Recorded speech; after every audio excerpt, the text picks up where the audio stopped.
रावण ने सीता जी के हरण का विचार किया और उसके लिए मारीच से सहायता मांगी।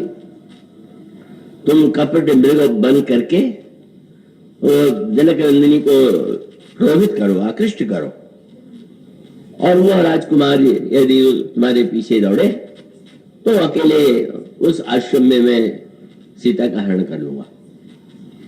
और यूं देखें तो रावण की सारी योजना सफल हो गई।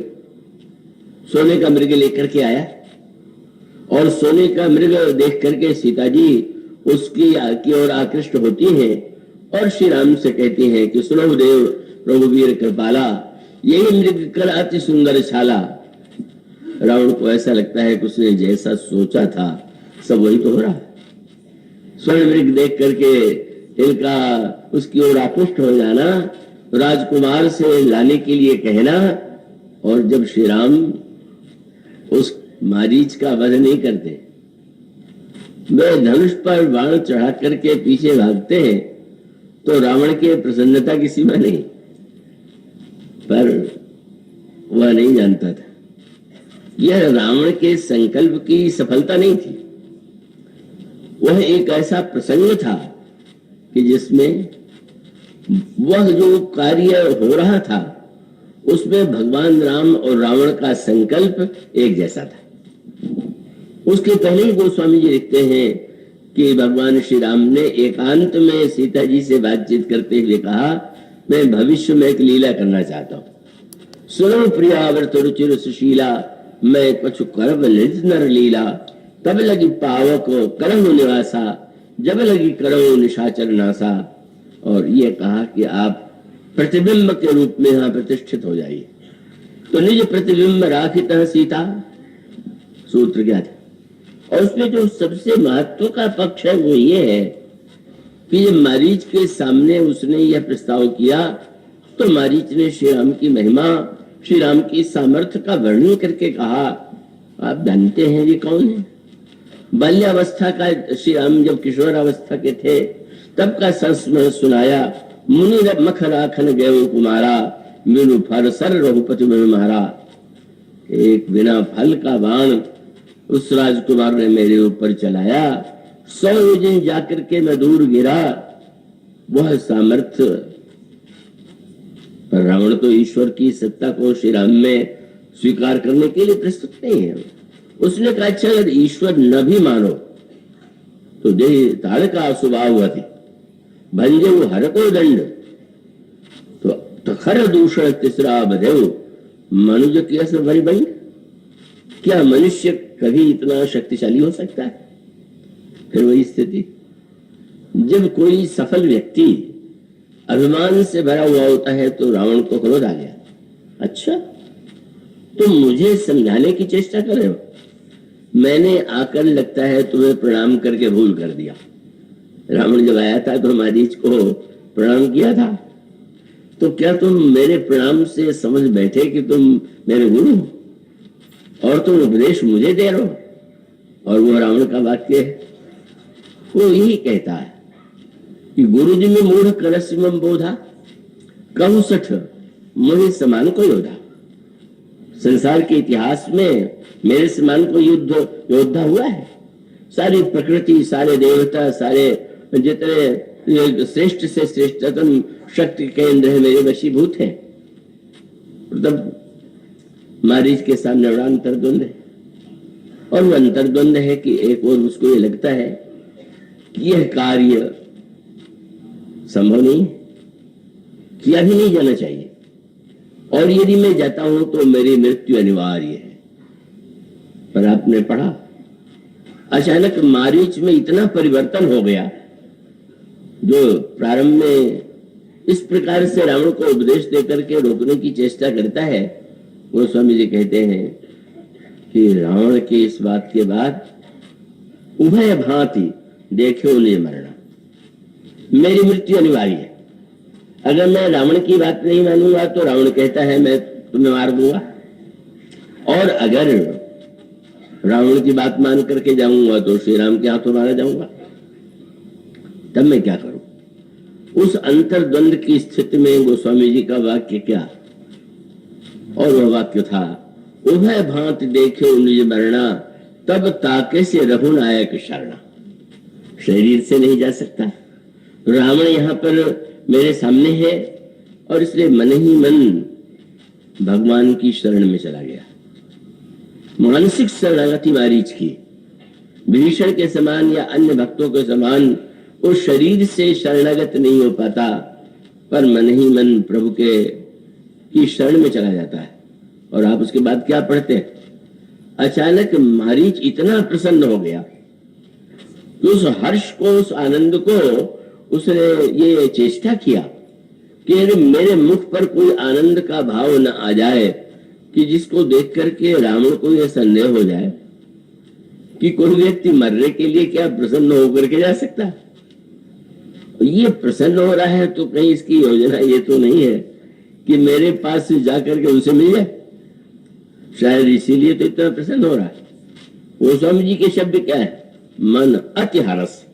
हर्ष नहीं, अत्यंत हर्ष है। जनावनते ही क्या हो गया? अचानक जो भयभीत था, आतंकित था, रावण का आदेश जिसको अन्याय और अत्याचार पूर्ण लग रहा था, इतना प्रसन्न कैसे हो गया? उसका सूत्र ये जो अभी आपके सामने मैं कह रहा था कि जो ही वह मन से भगवान की शरण में जाता है तब उसके सामने एक सत्य आता है। और वह सत्य यही था कि मारीच, आज मेरी इस लीला में तुम्हें सहयोगी बनना है। और तुम्हें मैं बता दूं कि इस समय रावण का और मेरा संकल्प एक ही है। रावण सीता जी का हरण करना चाहता है और मैं भी लोक के इस महानतम ऐसे शत्रु का जिसने संसार को संतुष्ट करना चाहता है, वध करना चाहता हूं। और इसके लिए सीता जी का लंका में भेजना आवश्यक है। तो आज जो तुम्हें भूमिका करनी है वह रावण भले ही समझता हो कि रावण की आज्ञा है, पर मैं भी यही चाहता हूं। व्यक्ति मंच के सूत्रधार की इच्छा का पालन करना चाहता है तो निश्चित रूप से उसका पालन करता है। इतना प्रसन्न मन से गोस्वामी जी जो वर्णन करते हैं, सबसे पहली बार कल्याण में इस प्रसंग पर जो मैंने एक लेख भेजा था तो लोगों को बड़ा आश्चर्य हुआ था। बहुत सारे पत्र आए क्योंकि किसी ने मारीच को भक्त या प्रेमी के रूप में नहीं देखा था, कपटी के रूप में, राक्षस के रूप में देखा गया था। पर उसमें शीर्षक जो मैंने दिया था वो था मानस का एक अंतः प्रेमी। तो ये मेरा शब्द नहीं है, शब्द तो गोस्वामी जी का था। और अंत में गोस्वामी जी कहते मन अति हरस जनावनते ही आज देखियो परम स्नेही। आज कितना बड़ा मेरा सौभाग्य है कि मैं परम स्नेही का दर्शन करूंगा। और ये कैसे बोले? नहीं, परम प्रीतम, वह जो मेरे परम प्रीतम है, मुझे परम प्रीतम देख लोचन सुफल कर सुख पाई हो। और आज उस दिन जब प्रभु ने मेरे ऊपर बाण चलाया था तो मुझे आश्चर्य था कि उन्होंने सुबाहु का अगर वध कर दिया तो मेरा क्यों नहीं वध कर दिया। पर आज समझ गया कि प्रभु ने मुझे छोड़ रखा था कि एक नाटक में एक पाठ तुम्हें करना, और वो समय भी नहीं आया। और उस समय जब आएगा तो उस पाठ को तुम दोहरा लेना। आज उसको सब कुछ लगने लगा। और उसने ये कहा कि एक बात और थी, उस समय श्री राम और लक्ष्मण दोही का मैंने दर्शन किया था। प्रभु कितने कृपालु, जब उनका दर्शन करूंगा तो भगवान राम और श्री लक्ष्मण ही नहीं होंगे, उनके साथ सीता जी भी होंगी, जो बड़ी करुणामयी है। उसका शब्द ही है, श्री सहित अनुज समेत कृपा निकेत पद मन लाई। पर मारीच, तुम तो जानते हो कि तुम्हारी मृत्यु अनिवार्य है। उन्होंने कहा जानता हूं, पर मेरे अंतःकरण में अर्थ बदल गया। और अर्थ क्या है? उन्हें निर्वाण दायक क्रोध जाकर जब कोई प्रसन्न होता है तो उच्च क्रोध की वस्तु देता है, लेकिन जिसका क्रोध भी मोक्ष देने वाला है। और अगला शब्द क्या था? भगत अवसर बस करी। भगवान तो स्वतंत्र है, पर भक्त की इच्छा से वे परतंत्र होकर के वशीभूत हो जाते। और तब कितनी सुंदर बात आती। मारीच आगे जो कल्पना करता है उसमें आप पढ़ते हैं कि आज क्या होने वाला है, मैं जाऊंगा। सीता जी जब प्रभु से कहेंगी तो प्रभु मेरे पीछे धनुष और बाण लेकर दौड़ेंगे, और जब ये दौड़ेंगे तो लौट लौट करके मैं उनका मुख देखूंगा। मैं इसकी शब्दावली है, मम पाछे। कैसा अनोखा दृश्य होगा जब भगवान मेरे पीछे दौड़ेंगे और लौट लौट करके मैं उनका मुख देखूंगा। अगर कोई मारीच से पूछ ले कि ये तुम कैसे समझते हो कि वे तुम्हारे पीछे दौड़ेंगे, क्या तुम उनके वाण की सामर्थ्य नहीं जानते हो?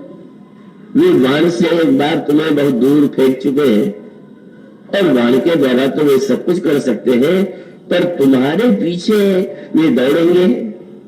मारीच की भावना ये थी कि भगवान स्वतंत्र कहाँ है। मेरे मन में अगर कोई संकल्प है, भावना है, तो भगवान पूरा करेंगे। और सचमुच आप पढ़ते हैं जैसा मारीच ने सोचा था भगवान ने ठीक नहीं किया।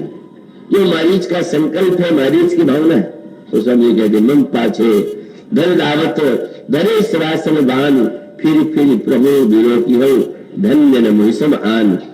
और जब सीता जी ने निवेदन किया, यह सुनो देव रघुवीर कृपाला, यह मिलकर अति सुंदर साला, तब वो स्वामी कहते हैं मृग मिलो प्रभु कटिपट बांधा।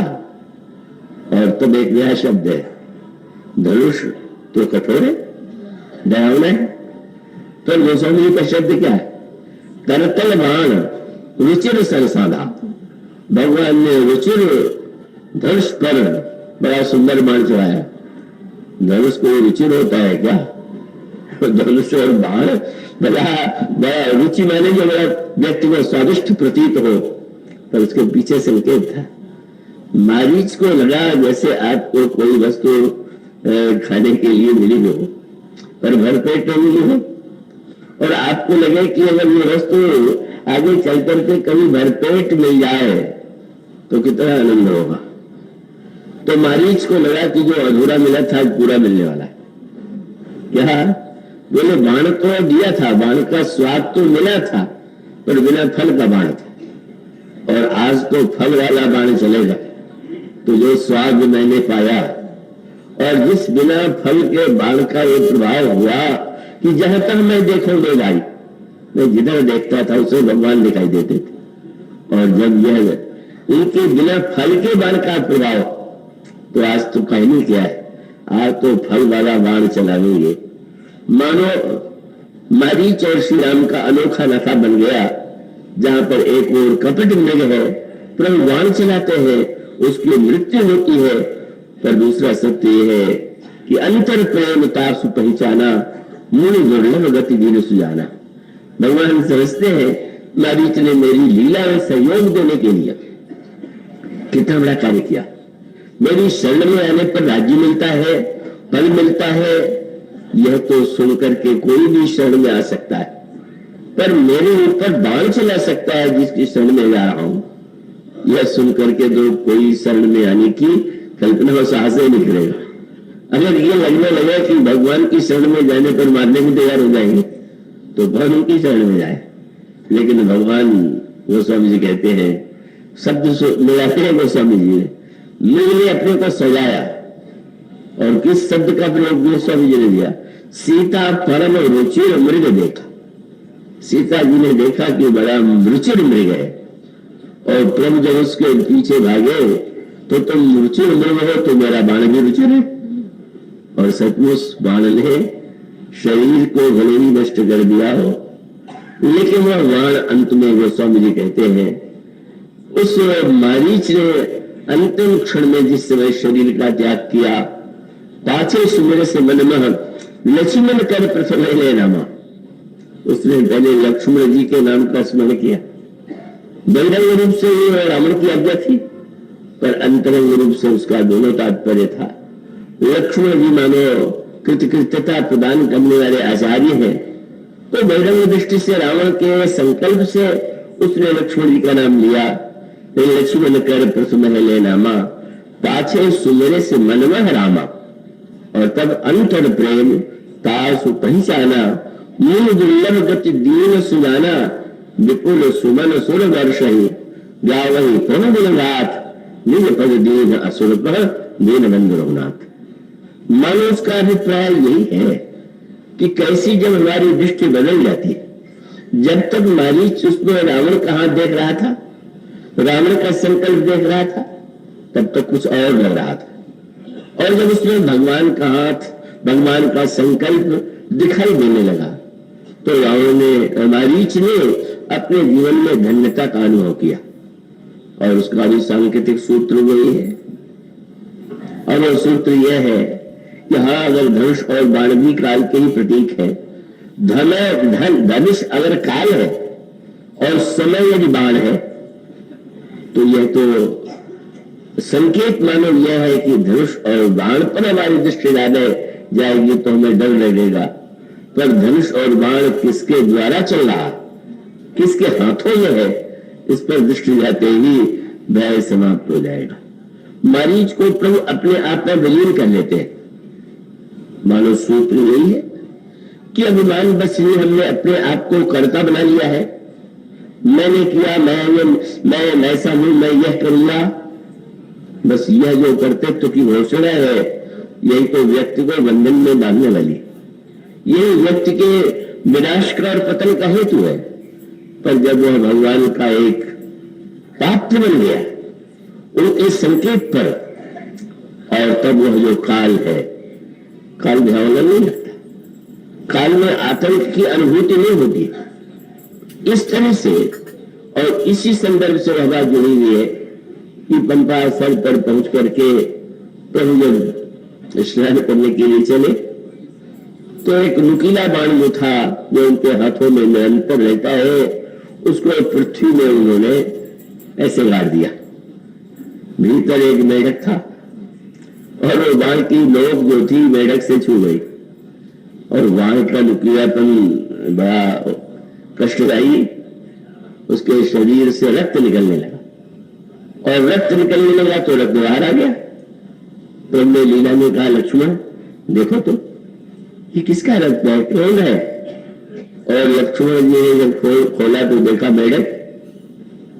तो लक्ष्मण जी से नहीं रहा गया, बोले तुम तो बोलने के लिए प्रसिद्ध हो, तुम्हारी टकराहट तो लोगों को आतंकित कर देती। वर्षा में जब तुम बोलने लगते हो तो जो बाण का स्पर्श हुआ तो तुमको कम से कम बोलना तो चाहिए था, तुम चुप क्यों हो गए? उसने यही कहा कि मैं चुप इसलिए हो गया कि ये बचाने वाला ही बाण चला रहा हो तो चुप ही रहना ठीक। अब अगर वही रक्षा करता है और वही अगर आज प्रहार करने पर तुला जाए तो बिल्कुल ठीक है। मानो संकेत रामायण में सर्वत्र यह किया गया, यह काल तो निश्चित रूप से ये काल महादुरतिक्रम भारी, यह अतिक्रमण नहीं कर सकता कोई व्यक्ति गुण की सीमा को पार कर ले, स्वभाव की सीमा में परिवर्तन ला ले, कर्म को भी संशोधित करने का प्रयास करे, पर यह काल जो है बड़ा अद्भुत है, अनोखा है। और इसीलिए एक ऐसे पात्र की मानस में चर्चा की गई जो है भुजंग जी, और जिनके लिए वरुण जी ने प्रश्न किया, महाराज काल तो सबसे शक्तिशाली है, लेकिन तुम्हें व्यापक काल ज्ञान प्रभाव की योग बल, मैंने सुना है कि आप काल के वशीभूत नहीं है, आपको इच्छा मृत्यु का वरदान प्राप्त है, ये कैसे? मानो संकेत यह है कि व्यक्ति को अपनी सीमाओं को समझना चाहिए। हमें प्रभु ने शरीर दिया है, बुद्धि दी है, पुरुषार्थ दिया है, मन दिया है और अनेक साधन दिए, और उनका सदुपयोग हम करें, यही हमारे विवेक का चरम फल है। पर इन सब होते हुए भी इस सत्य को कभी न भूलें कि हम जिस घेरे में घिरे हुए हैं उसमें काल का अतिक्रमण कर पाना कभी किसी के लिए संभव नहीं हुआ। अग्निनाथ नाद देवा कहीं सकल जग काल कलेवा, इन शब्दों में बार बार यह बताया गया। और वो काल कभी काल प्रतीत होता है, कभी समय के रूप में सुखदायी प्रतीत होता है, पर जब दोनों के साथ साथ व्यक्ति यह अनुभव करने लगता है कि भगवान का ही यह अनुगमन करने वाला काल भगवान के संकल्प से ही संचालित होने वाला यह काल। इसीलिए तो जब भीष्म शरण में आए तो सुग्रीव ने भगवान से कहा कि प्रभु रावण का यह भाई है, और रावण का भाई किस लिए आया हुआ है, क्या इसमें विश्वास किया जा सकता है? ये तो लगता है कि जान में जाए निशाचर माया, काल रूप के काल आया और भेद हमार लेने से ठाबा। अवश्य रावण की ओर से भेद लेने के लिए भेजा गया है। तो आश्चर्य से देखा भेद लेने आया है, तो कोई डर है क्या? महाराज सेना का रहस्य अगर शत्रु को ज्ञात हो जाए तो शत्रु उसे बल जाएगा। तो अगर ये भेद लेने आया हुआ है तब तो ऐसी स्थिति में बड़ा दुर्भाग्यपूर्ण होगा कि उसको आने दिया जाए। और तब प्रभु के मुख से अचानक एक वाक्य निकल गया, मत डरो। क्यों नहीं डरे महाराज? इतने बंदर, इतनी सेना है। प्रभु ने एक और लक्ष्मण की ओर देखा, मुझे सुग्रीव जानते हो ये कौन? क्या जगमह सखा निशाचर जेते, लक्ष्मण हनई निमिख महते थे। एक निवेश में लक्ष्मण सबका मत कर सकता है। मानो तुम्हें समय ने सौभाग्य दिया है कि जो सब कुछ कर सकता है उसने अगर तुम्हें माध्यम बनाया, तुम्हें मेरी सहायता और सेवा का अवसर दिया, तो उसको तुम काल की कृपा के रूप में देखो, आतंकित होने की आवश्यकता नहीं। इसलिए मानो श्री रामचरितमानस में लक्ष्मण जी के रूप में और इन पात्रों के संदर्भ में जो सूत्र दिए गए, और उन सूत्रों को अगर एक बार व्यक्ति समझने का प्रयास करता है तब उसे ज्ञात हो जाता है कि वस्तुतः भगवान के द्वारा जो महान शक्ति वह काल में सम्मिलित है, हम काल से प्रेरित हैं। क्षमताएं भी हमें काल से ही प्राप्त हुई है, और उस क्षमता का हम कैसे सदुपयोग करें और कैसे काल की प्रतिकूलता में अनुकूलता को देख सके, विविध प्रसंगों में विविध शब्दों के माध्यम से, चरित्र के माध्यम से इसे कैसे प्रस्तुत किया गया है, इसकी चर्चा कल की जाएगी। आज इतना ही। बोलिए श्याम।